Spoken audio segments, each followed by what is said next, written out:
This is In Character. I'm your host, Gerard Robinson, Vice President for Education at the Advanced Studies in Culture Foundation.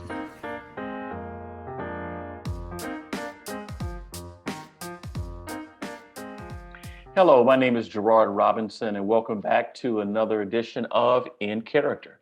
And I have Luther with me tonight from Boston. He was gracious enough to be part of a broader conversation about communities and schools and the role that educators play in doing that, particularly for certain demographics in our school system. So, Luther, welcome back. Thank you. Thank you so much, Gerard. Thank you for having me back. So for those who have yet to see or to hear the conversation we had as a group, just tell us a little bit about your ideas as relates to building a learning community between teachers and communities. Well, I shared that day that I root my philosophy on my work, working in a district that I'm fortunate enough to work in, and some of the mistakes that I made. I shared that in terms of a learning community. I think the first mistake that teachers make is you come there with that hero complex and you make the work salvific.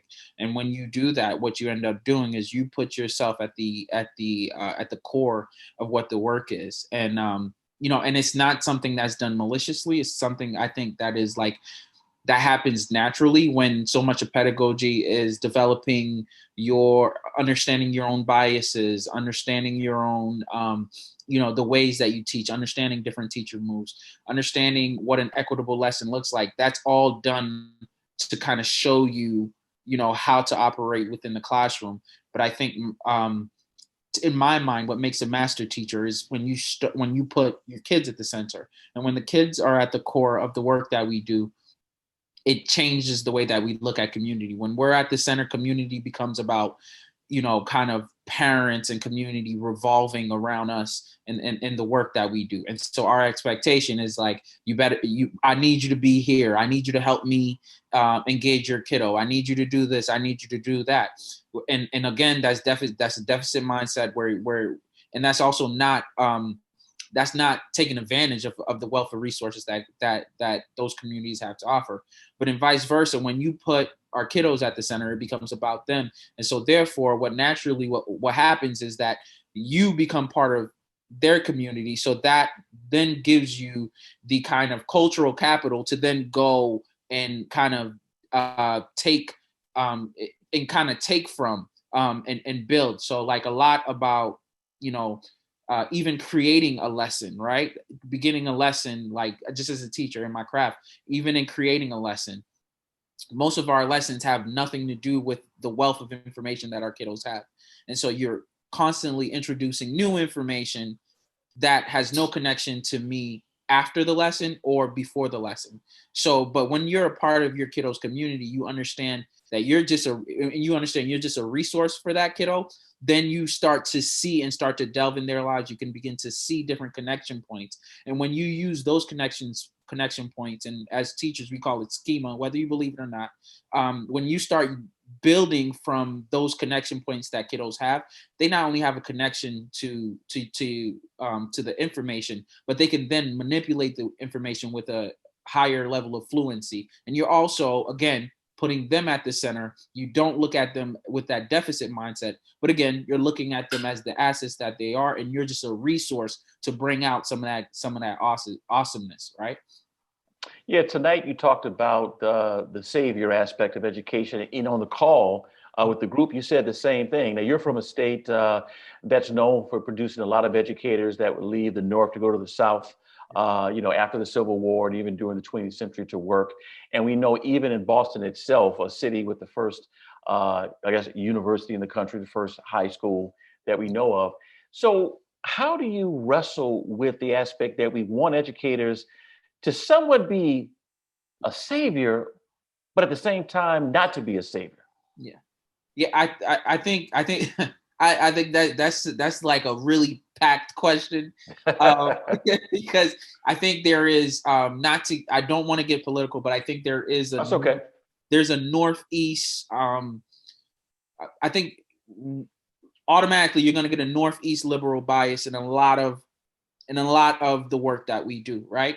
And so it's just, and again, we know from the statistics who the teachers are that serve here, right? And so this is also, this is like the Northeast is looked at this educational hub, progressive, and all this stuff. And so I think some of those ideas directly bleed into that salvific aspect of the craft. And I don't, and again, it doesn't come from a negative standpoint, because I think last time I checked, like 80% of the teachers, uh, especially in my area, were white, middle class female, right? And so now, if you're teaching in a district like mine, you're coming in and you're coming in with this mindset of like, I want to give back to the kiddos, and that's not a bad thing, right? That's a great thing. You're in there, you want to give back, but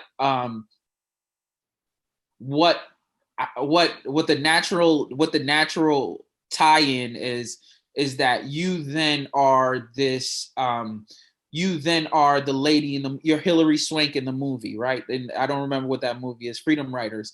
You then become this kind of central figure who's going to change these kiddos' lives, and you are placing yourself in this context, and you in this context are now going to change and move and shape all of it, right? But if you stop and you just look at it, and it's like, yeah, great, you want to come in and you want to create change, because we know, especially my district, we fail our kids at a historic clip, right? So change is necessary. So you're coming in wanting to do change is beautiful. Like, come in, do that. But if you stop for a second and you're like, wait, how egocentric is it for me to come into a context that I don't understand, seeking to change things that I don't fully comprehend, right? And so that, I think, is kind of ties in slightly to that liberal like leaning with this kind of well, we're the educated side. We know these things, right? We know these things, but it's in reality what we know these things as concepts, right? You understand what my kids would call the hood in concept. You understand what my kids would call the struggle in concept, right? But if you come in with the idea that you just know it all, and anybody else anyone else who doesn't necessarily share your ideas doesn't know what they're talking about, that naturally bleeds into the classroom, and you start coming in there with this idea that you're going to change everything.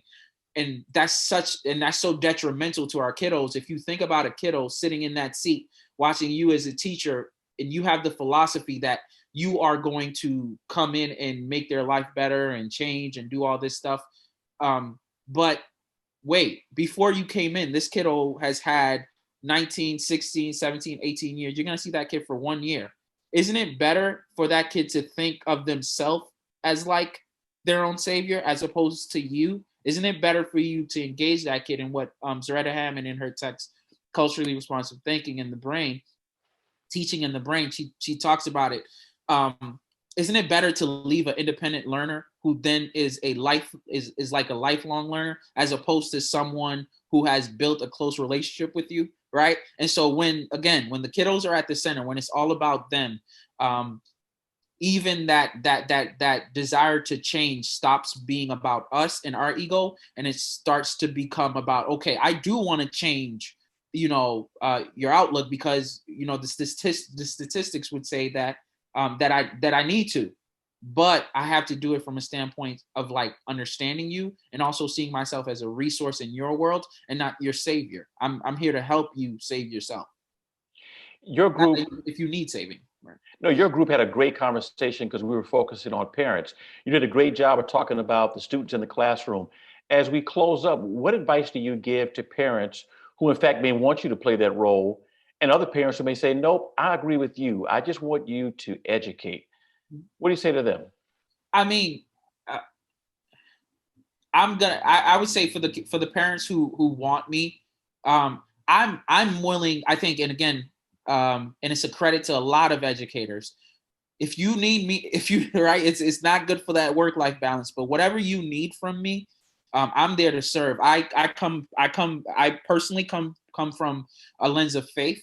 And so for me, this is my act of service, and this comes from a place of love, and this comes from a calling for me. So I'm there to serve. And so if you need me to, I'm perfectly happy to serve you and serve your child to the best of my ability in whatever way I possibly can. However, I would I would I would just challenge those parents to be cautious and to understand that, well, I'll be there for a year, but you're going to be there for 16, 17, and 18 years.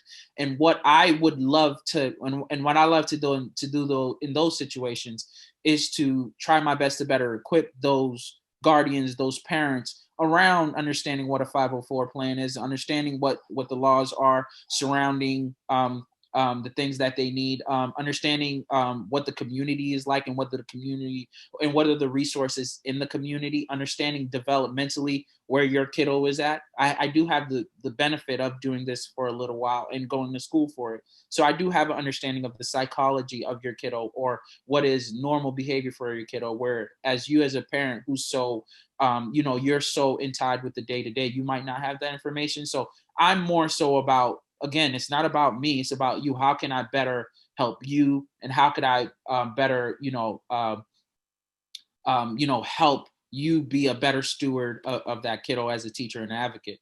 For the parents who are like, great, great on you, keep doing that. I would definitely say to those parents to, again, as much as teachers are well meaning, I would definitely make sure you're debriefing with your kiddo and understanding what they're learning, and how they're going about learning it. And that's not, and that doesn't come from a nefarious place. That's to understand that, one, that kiddo, by teaching you, you are reinforcing the things that they've already learned, and you're doing that recall, and them by teaching you, or you're further reinforcing the lessons of the day. But two, you want to make sure, you know, I myself is a new parent. I have a 1-year-old, so I'm an expert in parent. But I as a new parent, my wife said something. She's also a fourth grade teacher. So she said something, and she said, I am Olivia's primary teacher. I am, so like, I don't look at from year to year that her primary teacher is going to change, and then I'll be the supplementary teacher. She's like, no, I'll have teaching assistants throughout this time, which will be her first, second, third grade, fourth grade teacher, but her primary teacher is going to be me. And so I definitely would say, if you have the socioeconomic capital, and that's not just finances, that's also time to be able to do that, I would say definitely understand that you are your kiddo's primary teacher. Well, Luther, thank you so much for sharing your intelligence, your wisdom, and your passion. There are a lot of people who are going to take some great things from this. Uh, you're a part of the In Character Network, so keep up the good work, and let us know how we can support you. Thank you so much, Gerard. Thank you for your time too. Thank you for all your work.